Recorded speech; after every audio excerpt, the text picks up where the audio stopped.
It's my honor to introduce our speaker this morning and to welcome her back to Penn. As one of our most visible and accomplished alumni, Andrea Mitchell has had, as the saying goes, a front row seat to history, and usually one with a microphone. In her memoir, titled appropriately enough, Talking Back, she shares what she believes to be the two qualities most critical to her success. The first is curiosity. The second, endurance. Ms. Mitchell will share with you her story of how and why she became a journalist. Spoiler alert, it was at Penn, specifically at WXPN. That's where she found her first microphone and her first job in what was back then an old boys club. She began on air, programming music, reading liner notes, and adding her own research. Eventually, she worked her way up the patriarchy, becoming program manager, the first woman to hold that position. In those days, politicians would come through town and sit for interviews at XPN, and she landed one with Barry Goldwater. Later that year, she was selected to travel to Rockefeller Center in New York for Ivy League radio. She had found her first presidential election and the opportunity for a female journalist to cover it. When she arrived at the old Roosevelt Hotel, she discovered a room had been reserved for Andrew Mitchell.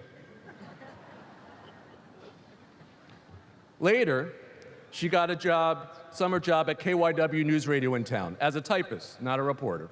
Still, she parlayed that job into a job at Westinghouse Radio as a copy boy. I think you get the idea. So why tell this story? To show that many things have changed? Yes. And to show that many things have unfortunately not changed? Also yes. Today we are at a pivotal moment when many of those things that have not changed are being pushed out of the shadows and into the spotlight and are now right there on center stage for all to see. And friends, can you possibly imagine a better person than Andrea Mitchell to be right there on that stage and in those lights with microphone in hand, asking why on earth it has taken so darn long? I know I can't. Graduates, join me in welcoming an enduring voice, a voice that speaks up and talks back, and one of the greatest journalists of our time, who we proudly call one of our own, Andrea Mitchell.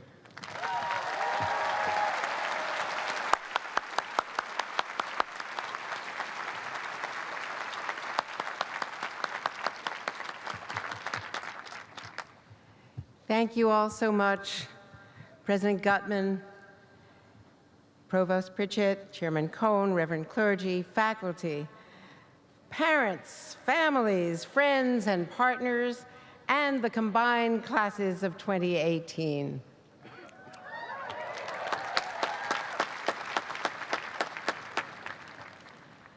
I am overjoyed and overwhelmed, and above all, humbled. This is an honor I never could have imagined, but no award, no recognition has ever meant as much. I think of all the years I've stood and clapped and cheered watching Penn graduates march down Locust Walk for this ceremony, a procession that never fails to bring me to tears. And then the excitement of coming here and hearing poets and presidents, world leaders and global thinkers address our graduates, to say nothing of Bono and Denzel and Lin-Manuel, making me feel, as you can well understand at this moment, like that long-forgotten vice presidential candidate for Ross Perot back in 1992, Admiral James Stockdale, whose first words on the debate stage were, "Who am I and why am I here?" Even worse, I have a confession for all of you here today. I almost didn't graduate more than a half century ago. As commencement drew near, I had, unlike Ben Franklin, I just learned, I had failed to complete my gym requirement by passing the swim test. Yes, it was required. So I had to spend the last few weeks before commencement in the pool. It seemed like a waste of time.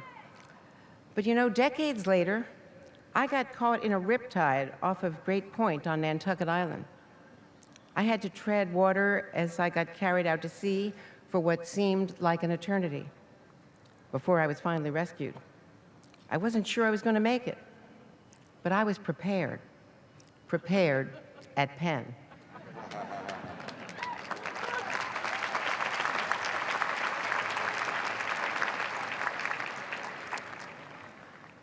I'm here today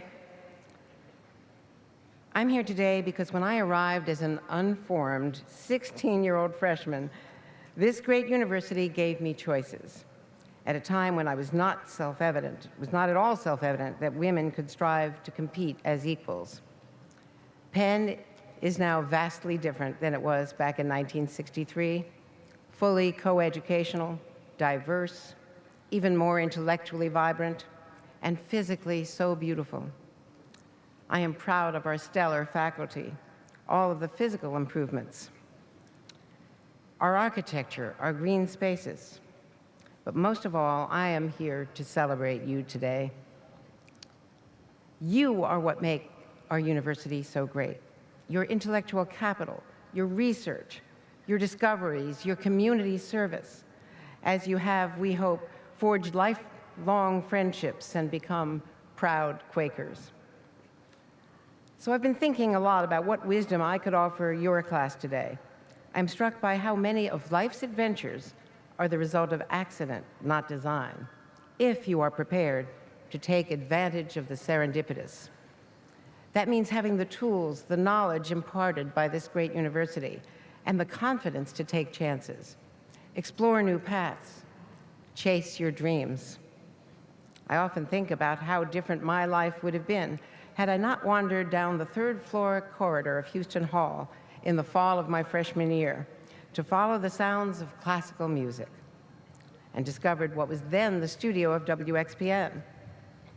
In those days, our FM station was entirely student-run.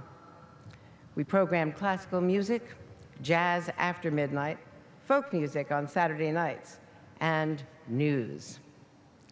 After years of studying the violin and not fully prepared to admit my failures there in front of one of the great maestros of our era, but after years of studying the violin, I'd come to Penn, having realized that I was a good but not a great violinist.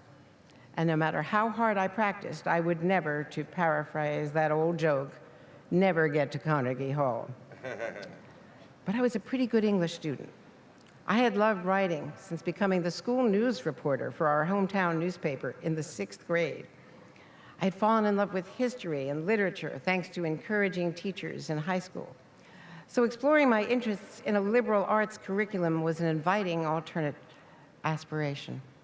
And then on that day, early in the fall of my freshman year, I discovered broadcast news. Which brings me to my first lesson.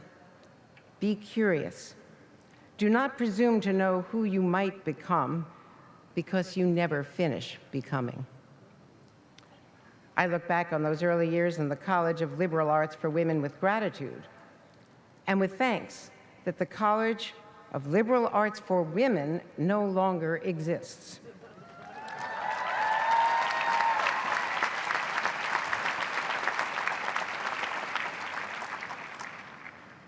It was an artifact of a different era, as were the separate rules for women we found so constraining.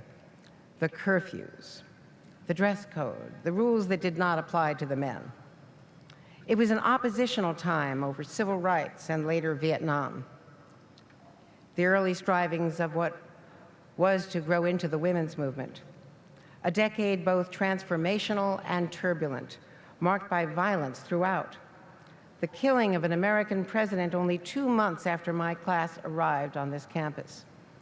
The murders of 3 civil rights workers in 1964. And when we were young graduates, the murders of Dr. Martin Luther King Jr. and Bobby Kennedy in 1968. Our generation had some very clear-cut issues. Changing laws to improve civil rights, dealing with Vietnam. The generations before had the Great Depression and World War II. Today, we are living through a period that feels equally challenging and disorienting. But now the challenges are subtler, even more complex.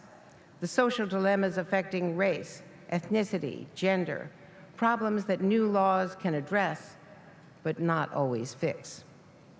And today, political norms are under attack from all sides. What the late Senator Daniel Patrick Moynihan used to call defining deviancy down. The New York senator, a great debater, also coined the phrase, "You are entitled to your own opinions, but not your own facts."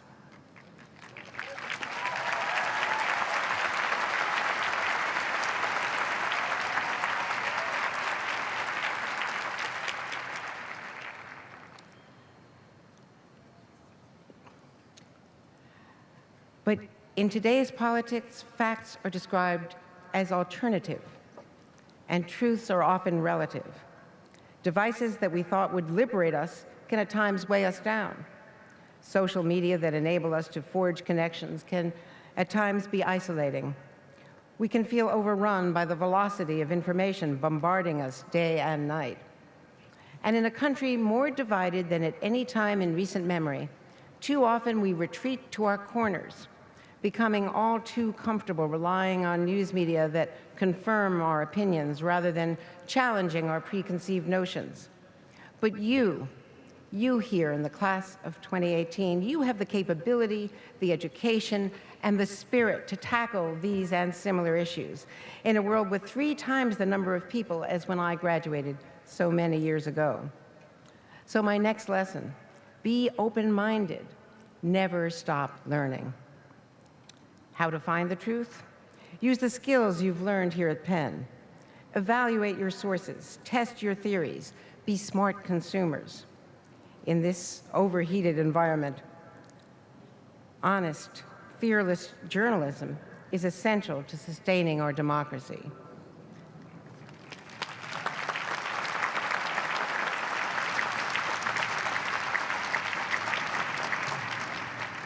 Honest journalism, fearless journalism is perhaps more necessary than at any time I can recall since the civil rights movement.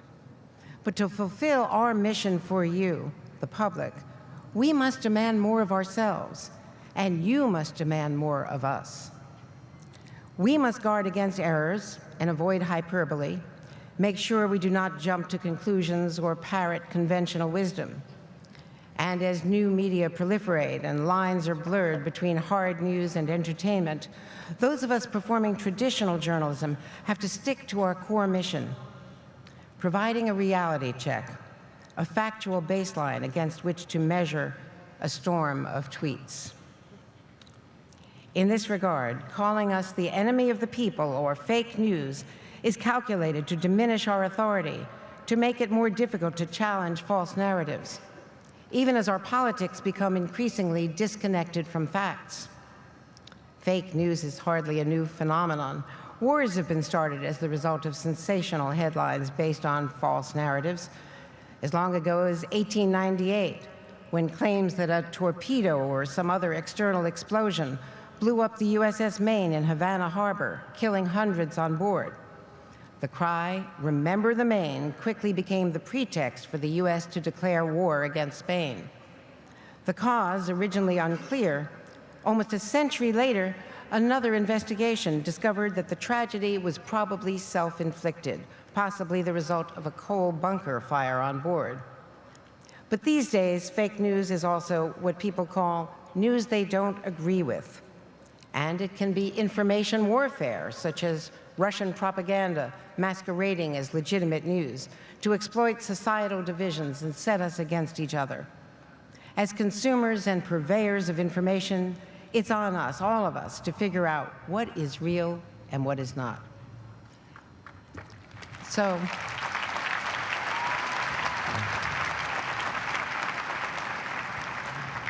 today my final lesson is be engaged.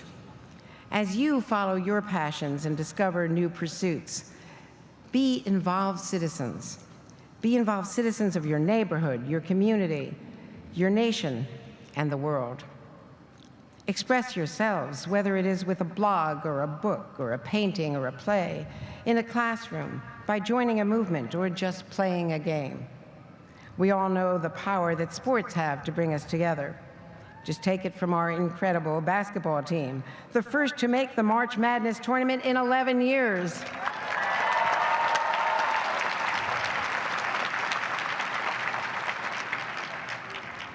Listen and learn, but don't just be an observer. There is never a permanent resting place for democracy or a free press. You have to work at it every day. If you know something is wrong, write that letter to the editor. Support a candidate of any political persuasion. Be involved. Speak up. Gain strength from the example of the teenagers in Parkland who transformed tragedy into purpose.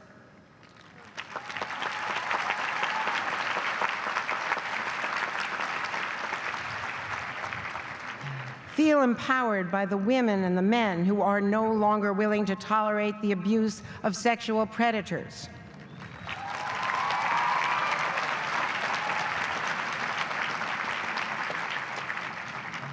Me Too and Time's Up can teach us a kind of courage I never imagined as a 16-year-old freshman first arriving at Penn.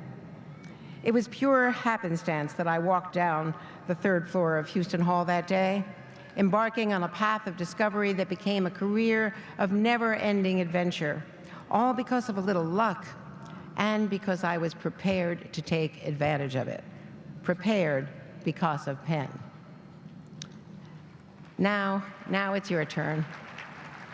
I have no doubt that many of you will look back at your years here and realize it was full of such moments. Moments that at the time seemed to be happy accidents of your own. An afternoon with friends on the quad, a late night that turned into an early morning of studying at Van Pelt. Maybe inspiration even struck you one evening out at Smokey Joe's.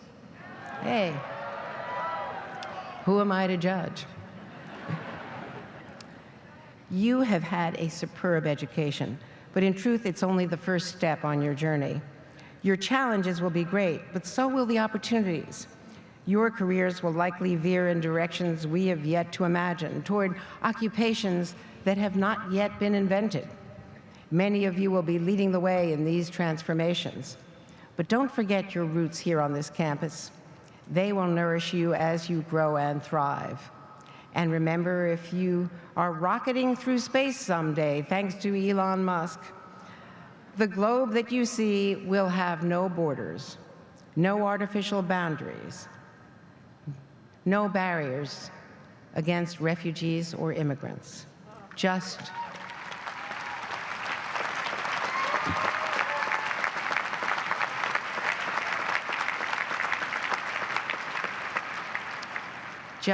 glorious, glorious vistas.